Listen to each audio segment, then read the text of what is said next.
Hi hello வணக்கம் மக்களே. இன்றைக்கி ஒரு சூப்பரான ஒரு ரெசிபி தான் பார்க்க போகிறோம். நான் 10 பெரிய வெங்காயம், 7 பெரிய தக்காளி, அப்புறம் 7 பச்சை மிளகா, பூண்டும் எடுத்திருக்கேன். கூட கருவேப்பிலையும் எடுத்துக்கோங்க.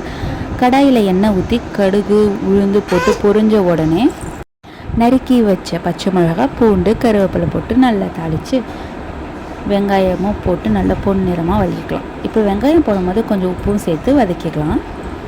அடுத்து நறுக்கி வச்ச தக்காளியும் போட்டு நல்லா வதக்குறோம்.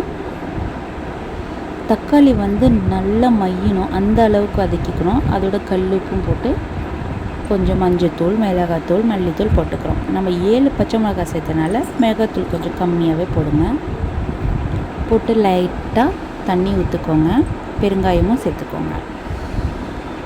தண்ணி விட்டு நல்லா கொதிக்க விடுங்க. இது இட்லி, தோசை, சப்பாத்தி எல்லாருக்கும் நல்லாயிருக்கும். எங்கள் ஊரில் தக்காளி பஜ்ஜி, தக்காளி தொக்கு சொல்லுவோம். உங்கள் ஊரில் டிஷ் பேர் என்ன சொல்லுவீங்கன்னு மறக்காமல் கமெண்ட் பாக்ஸில் கமெண்ட் பண்ணுங்கள். பாய்.